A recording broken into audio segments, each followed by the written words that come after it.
মোহাম্মদপুরের রায়েরবাজার কৃষি মার্কেট এলাকায় জনদুর্ভোগ চরমে। বিস্তারিত দেখুন মাসুম মীর ইমনের প্রতিবেদনে। রাজধানী ঢাকার মোহাম্মদপুর থেকে বাবুবাজার পর্যন্ত বিস্তৃত গুরুত্বপূর্ণ সড়কটি বর্তমানে এক ভয়াবহ দুর্দশার চিত্র হয়ে দাঁড়িয়েছে। প্রতিদিন হাজারো মানুষ এ পথে যাতায়াত করলেও রায়েরবাজার সাদেক খান কৃষি মার্কেট সংলগ্ন অংশে যেন চলাচল এক দুঃস্বপ্ন। সামান্য বৃষ্টিতে রাস্তা পরিণত হয় গর্ত, জল, কাদা ও ময়লার এক মিশ্র দুর্বিষহ পরিবেশে। স্থানীয়দের অভিযোগ, দীর্ঘদিন ধরে খোঁড়াখুড়ির কাজ চললেও রাস্তার সংস্কার কাজের কোনো দৃশ্যমান অগ্রগতি নেই। অসংখ্য বড় গর্ত, হাঁটু সমান কাদা ও বাজারের চারপাশে ছড়িয়ে থাকা আবর্জনা মিলিয়ে পুরো এলাকা দুর্গন্ধময় হয়ে উঠেছে। কিছুদিন আগে এটা চলিং দিছে, সেই চলিং নষ্ট হয়ে গেছে। এখানে কোনো সাংবাদিক দেশে কোনো নেতা বাতা নেই, রাস্তা এমনি নষ্ট হয়ে গেছে। আমাদের জনগণের সাংঘাতিক দুর্ভোগ হইতেছে।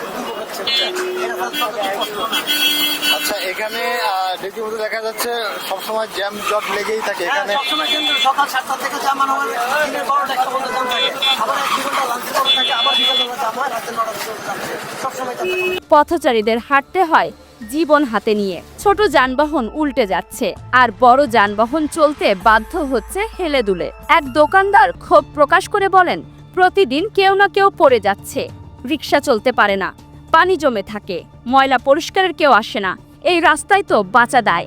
তো এখানকার ব্যবসায়ী, আপনাদের এই রাস্তাঘাট বা এই অবস্থানে আপনাদের কি কি অসুবিধা হয়? চলাফেরা, যানজট, গাড়ি মাঝে মধ্যে উল্টা পড়ে যায়, মালানার সময় দেখা কাঁচামাল আসছে মোহাম্মদপুর পাড়ে এখানে পড়ে যায়, শিক্ষণ সামনে পড়ে যায়, আরতের সামনে। এই জন্য আমাদের সমস্যা অনেক। যেগুলো কাঁচামাল 8টায় আসার কথা আসে 10টায়, আবার কিছু সময় জামের জন্য 2টায় 1টায় লেট হয়। এই জন্য আমাকে লস করা লাগে। এক শিক্ষার্থী জানান, ঢাকায় পড়তে এসেছি, কিন্তু এই রাস্তা দিয়ে চলাচল করতে ভয় লাগে। সন্ধ্যার পর অবস্থা আরও খারাপ হয়ে যায়। এলাকাবাসী বলছে, প্রতিদিন এই রাস্তা দিয়ে শিক্ষার্থী, কর্মজীবী মানুষ, ব্যবসায়ী, এমনকি রোগী বহনকারী অ্যাম্বুলেন্স পর্যন্ত চলাচল করছে। অথচ দীর্ঘ সময় ধরে সংশ্লিষ্ট কর্তৃপক্ষ কোনো কার্যকর উদ্যোগ নেয়নি। সিটি কর্পোরেশন বা ওয়াসা দায়িত্ব নিয়ে কাজ করছে না কেউই। তাদের দাবি, জরুরি ভিত্তিতে রাস্তার সংস্কার কাজ শেষ করা হোক এবং নিয়মিতভাবে ময়লা অপসারণ নিশ্চিত করা হোক। এখানে যে রাস্তাঘাটের এই যে অবস্থা, এই অবস্থার কারণে আপনাদের কোনো অসুবিধা হয় কিনা? অসুবিধা তো অবশ্যই। চাকার দাম 4000 টাকা, মনে করেন যে 6 মাসও যায় না, মনে করেন যে চাকা শেষ হয়ে যায়। আচ্ছা, আপনাদের তো সিএনজির সংগঠন বা কোনো কিছু আছে, আপনার কি কোনো অভিযোগ জানা আছেন এর আগে পরে এই রাস্তাঘাট নিয়ে?